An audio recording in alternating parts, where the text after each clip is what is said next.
On the morning of October 7th, I woke up to the sound of sirens blaring, unmistakable warning of an incoming rocket. It was around 6 a.m. here in Israel and I was 14 weeks pregnant. The piercing noise jolted me awake and I instinctively shook my husband. I think there's an alarm, there's an attack, I said, my voice edged with urgency. Half asleep and disoriented, he dismissed my concern. No, that doesn't sound right, he muttered, and he rolled over and went back to bed. By the time we finished debating and the siren had stopped, I didn't hear any explosions, so I laid back down, hoping it was nothing. Then, 30 minutes later, another siren went blaring, and this time there was no room for doubt. I woke up my husband again, and as we rushed to check the news, the horrifying reality unfolded before us. Hamas had launched an unprecedented attack, firing thousands of rockets all across Israel. Worse still, we soon learned that heavily armed terrorists had infiltrated the southern border, attacking Israeli communities and slaughtering civilians, lighting homes on fire, raping people. The horrors were just insane. The news was chaotic and overwhelming, filled with frantic phone calls from people trapped in their homes and begging for help. Some were hiding in safe rooms, whispering into their phones as terrorists stormed their neighborhoods. Others were at the Nova Music Festival, where young people danced one moment and fled for their lives the next. We heard their voices live on television, people calling from their homes, sobbing, whispering, "Where are the police? Where is the army?"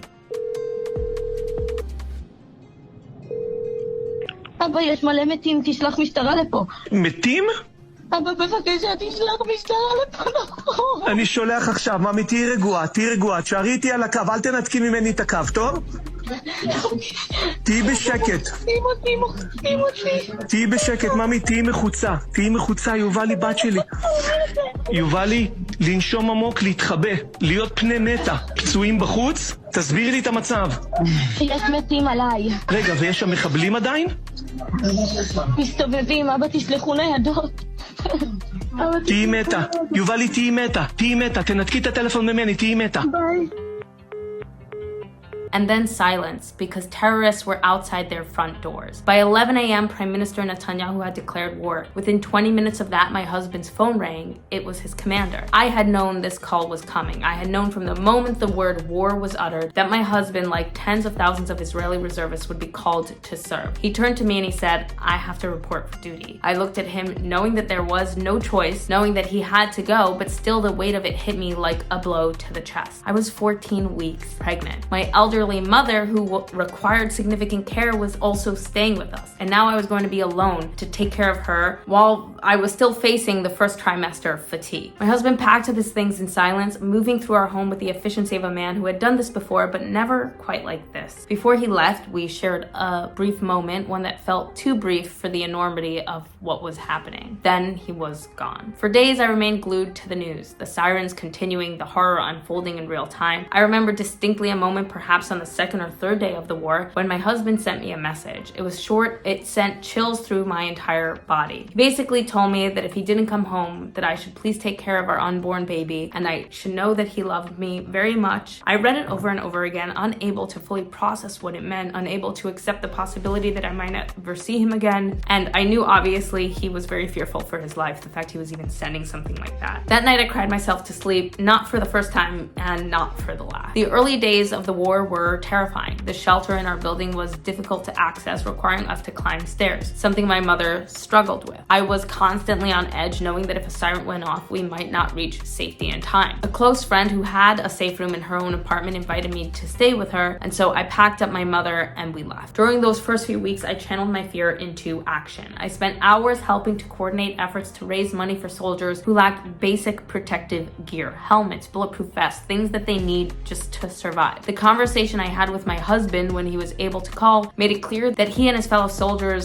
felt very unprepared. And then we had other conversations with other soldiers who felt very similarly. They needed help, so we helped because it gave us purpose and it kept our mind off of the spiraling that our minds would have otherwise been doing. And yet, as much as I grieved for my own people, I couldn't stop thinking about the innocent civilians in Gaza too. As Israel retaliated, I found myself crying not only for my countrymen, but for the women and children in Gaza who had no say in any of this. I thought about women just like me, 14 weeks pregnant, terrified and wondering if she would live to see her baby born. People have accused me of not caring about Gazans because I stand up for Israel, but that couldn't be further from the truth. My heart aches for the mothers, for the children, for the people who have been raised under Hamas and robbed of a future. My grief is for all of it. The war itself, the suffering on both sides, and the fact that this is even our reality. Every night for weeks, I cried myself to sleep. I was exhausted emotionally and physically drained. The fear never subsided. It just became a dull, constant ache. The war was no longer just something happening around me. It was inside of me, shaping every thought, every emotion, every moment of my day. Living in Israel during a war is not just about survival. It's about enduring the mental and emotional toll that never quite goes away. It's about making impossible choices, about trying to stay strong when you feel like you're breaking, about missing someone so much that the air feels thinner without them. Your life becomes consumed with sirens and news reports and sleepless nights. It's about watching your world change in an instant and knowing that no matter what happens, nothing will ever be the same again. If the sirens, the explosions, and the constant fear for my husband's life weren't enough, I soon realized that another battle was taking place, one that in some ways felt even more suffocating than the war itself. The war inside Israel was a physical one, but online, a psychological war was being waged, and it was one that I could not escape. Like many people enduring crisis, I instinctively turned to my phone, seeking some sort of solace or distraction for a moment. Normally, social media is an escape, somewhere to scroll mindlessly to feel connected to people beyond our immediate reality. But instead of finding refuge, I found a digital battlefield filled with lies, propaganda, and an overwhelming tidal wave of anti-Israel, anti-Semitism, and just general Jew hate. I expected that some people would criticize Israel's response. Sure, that was nothing new, but I never expected to see people justify, even celebrate the massacre, rape, and kidnapping of innocent civilians. The very atrocity that had shattered our country, that had kept me up at night sobbing, that had torn families apart. Somehow these crimes were being rewritten into narratives where Israel was the villain. I watched in horror as people posted outright fabrications claiming that Hamas had not committed these crimes, that the beheadings, the rapes, the burning of families alive were all Israeli propaganda. Hamas itself fueled this disinformation campaign, pushing out staged videos, fake casualty numbers, and manipulated images designed to paint Israel as the aggressor. One of the most glaring examples was the false death count coming from Gaza's Hamas-run Ministry of Health. These figures were reported by major outlets despite a history of Hamas inflating numbers for political purposes. Later, it was revealed that they had listed thousands of cancer patients as part of their war casualties, only to later report those exact same names and cancer patients on a list of living individuals in need of medical treatment. They also manipulated demographics, listing men with the name Mohammed as women to inflate the female death toll, despite the fact that Mohammed by Islamic law cannot be a name given to a woman. They also misrepresented young adults as children, so it took someone who was 18 or 19 years old and claimed them to be younger than that to bolster the death count of children. The world accepted these numbers without question. Meanwhile, they ignored the fact that Israel had repeatedly attempted to set up humanitarian corridors to allow civilians to evacuate safely, efforts that Hamas actively blocked, preferring to use their own population as human shields because they knew that the higher the death count, the more sympathy that they would get. But beyond the lives themselves, the most psychologically damaging part was watching the world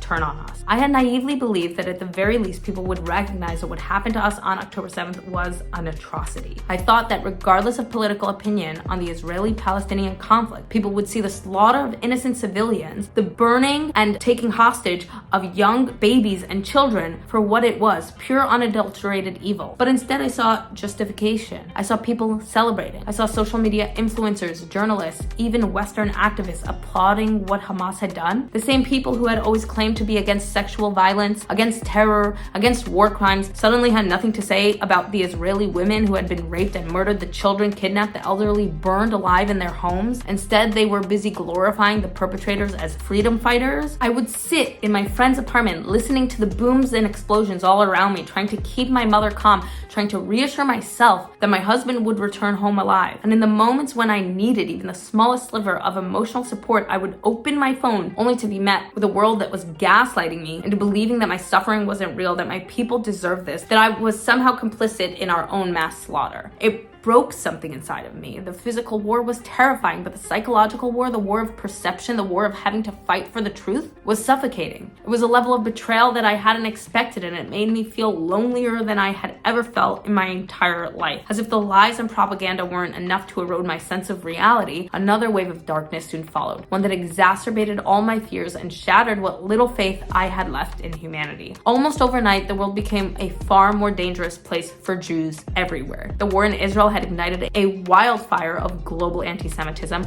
disguised under the veil of so-called anti-Zionism. At first, it was subtle, people insisting that their anger was only directed at Israel, not at Jews as a whole, but that pretense quickly crumbled. It became clear that many who claimed to be merely anti-Zionist were using it as an excuse to vilify and target Jews, regardless of their political beliefs, affiliations, or even connection to Israel. Jewish businesses were vandalized, Jewish schools and synagogues were attacked, Jewish students on college campuses were harassed, excluded, and physically assaulted, not for their opinions on the war, but simply for being Jewish. People wearing a Star of David, a religious symbol, no different than a Christian cross or a Muslim crescent, were spat on, cursed at, and in some places violently attacked. This wasn't just happening in the Middle East, it was happening in America, in Europe, in places where Jews had once felt safe. Suddenly, mobs were marching in the streets, chanting genocidal slogans against Jews, calling for the elimination of Israel, a state that was, for so many, the only refuge that Jews have had after centuries of persecution. It was as if the world had been waiting for an excuse to unleash its oldest hatred, and now it had one. And for the first time in my life, I truly understood the fear that generations of Jews before me had lived with. I had grown up believing that the world had learned from the horrors of the Holocaust, that history had taught us something, but now I was watching history repeat itself. Jews were being dehumanized on a global scale, and the people who had always preached tolerance and human rights were either silent or complicit. This realization sent me deeper into a pit of spiraling trauma. The war itself had already shattered my sense of safety, but this was something else entirely. It wasn't just a battle in Israel anymore, it was a battle for our very existence everywhere. I was carrying my unborn daughter inside me, and all I could think about was the future that she would inherit. How could I protect her from this? How could I explain to her that people would hate her, not for anything she had done, not for anything she had said, but simply for who she was? This was the death of my naivety. For months, this was my reality. The siren, the war, the propaganda, the lies, the anti-Semitism, it all swirled together in a relentless storm that consumed every waking moment of my life. I couldn't escape it, no matter how hard I tried. And then something inside me hardened. You see, I used to look at the world with hopeful eyes. I used to believe that goodness was the natural state of humanity, that evil was an exception, not the rule, that if given the choice, people would always choose to do the right thing. But after October 7th, that belief crumbled. I saw how easily the world turned on us, how quickly people embraced lies, how willingly they justified atrocities, how effortlessly they looked away when Jews were victims. I no longer believe that goodness is the default state of human beings. I see now that order, morality, and compassion are very fragile things that require effort, discipline, and vigilance to maintain. Left unchecked, human nature descends into chaos, into cruelty, into mob rule. And for some reason, history has shown time and time again that when the world needs a scapegoat, Jews are always the first to be sacrificed. This understanding changed me. I became more cynical, more distrustful. I no longer assume that people are good until proven otherwise. I actually assume the opposite now, and perhaps that's what broke me the most. But then 6 months into the war, I gave birth to my daughter. She came into this world while the sirens still wailed, while my husband was still in uniform, while the darkness still loomed. And as I held her in my arms for the first time, I felt profound grief settle over me. I'd always imagined motherhood as a moment of joy and unshakable love. And while I did feel that love, I also felt something else, an unbearable weight, a responsibility so massive it threatened to crush me. Because now it wasn't just about my survival, it was about hers. One day I would have to explain all of this to her. One day she would ask why people hate us, why our family has to be afraid, why the world is the way it is. And I don't know how I'll answer her. I don't know how I'll tell her the truth without breaking her spirit the way that my spirit has been broken. I don't know how to balance preparing her for the world while still allowing her to see its beauty. I do know that I will spend the rest of my life trying to protect her, but I also know that no amount of protection will be enough to shield her from the reality I've come to understand. The world is not kind. Goodness does not triumph on its own. It must be fought for, protected, nurtured, and even then it is always at risk of being extinguished. I look at my daughter, her tiny fingers curled around mine, and I ache for the innocence she does not yet know she will lose. And I pray despite everything that when the time comes, she will still have the strength to believe in the goodness of the world, even when I no longer can. Amid all the fear, the grief, and the disillusionment, one thing has kept me from losing myself entirely, and that's the unwavering resilience and unity of the Jewish people. Despite the weight of everything I've described, the terror of the war, the psychological toll of propaganda, the heartbreak of global anti-Semitism, there has been a counterforce, a light that has shone through the darkness, and the light is my community. From the very moment the war began, Israelis rallied. Every single person, civilian or soldier, found a way to help. There was no hesitation, no waiting for someone else to step up. Everyone took upon themselves to do something, anything, to contribute. I, like many others, worked to raise money for soldiers who lacked proper protective gear, coordinated efforts to provide them with helmets and bulletproof vests. Others stood in long lines at blood banks, eager to donate to the wounded. Volunteers sprang into action to support their families from the kibbutzim near the border who had been displaced overnight, left with nothing but the clothes on their back. People donated diapers, clothing, formula, school supplies, whatever was needed. Strangers opened their homes to families who had lost theirs. And it wasn't just within Israel. Jews from across the world, many of whom had never set foot in Israel, poured in their support. Donations flooded in from Jewish communities in America, Europe, Australia. People who, despite the rising anti-Semitism around them, refused to stand by silently. They too wanted to help. They too felt the pain of what had happened. But perhaps the most moving sight of all has been the global effort to keep the stories of the hostages alive. In cities like New York, Chicago, London, and Paris, posters of the kidnapped were plastered on walls, bus stops, and telephone poles. Reminders that the innocent people, including babies and the elderly, were still being held captive. When pro-Hamas activists tore those posters down, people simply put them back up again and again, refusing to let the world forget. It has also been heartening to see non-Jewish allies stand up for the truth. People who understand history,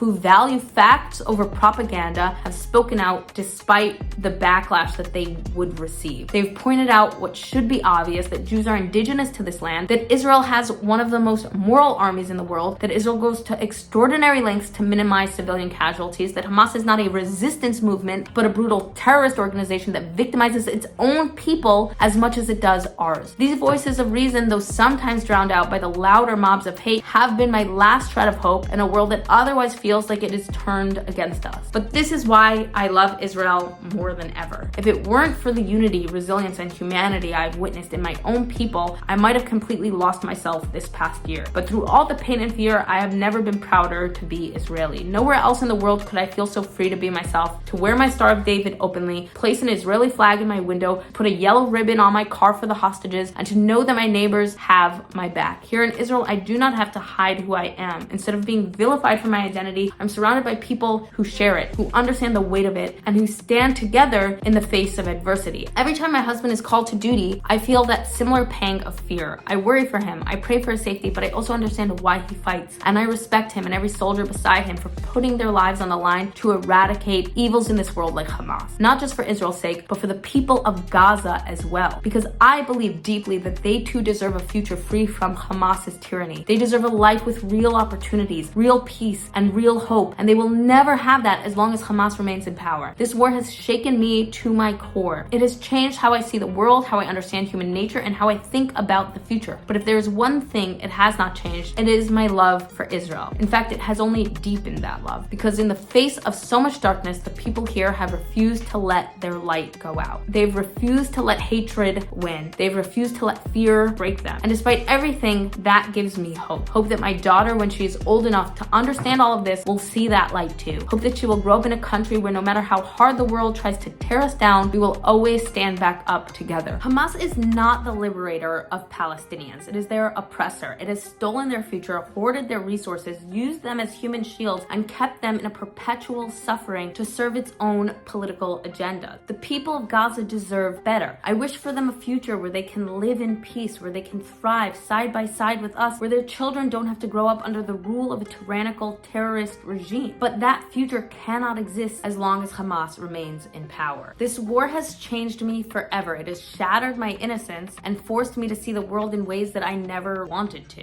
It has made me more skeptical, more cautious, us more aware of the darkness that exists in humanity. But it has also deepened my love for Israel, and perhaps most importantly, it has taught me that while we may each feel helpless on our own, and though we are small in numbers, we are also mighty, and there is also power in numbers. When we stand together, when we support one another, when we refuse to be silent, we can move mountains. To those of you who are non-Jewish allies of Israel and the Jewish people, know this. We never forget our friends. Throughout history, we have remembered those who stood by us in our darkest moments, and we honor them as we do our own family. Your love, your support, your willingness to stand for the truth in a time of overwhelming falsehoods means more than words can ever express. So from the bottom of my heart, thank you. Thank you for being a light in this darkness. Thank you for standing with us. Thank you for proving that even in the hardest times, there are still people in this world who choose good over evil and truth over lies and courage over fear. I'm Yisrael Chai. Thank you guys all so much for watching. If you enjoyed this video, you should watch this next video over here, which YouTube really thinks you're gonna enjoy.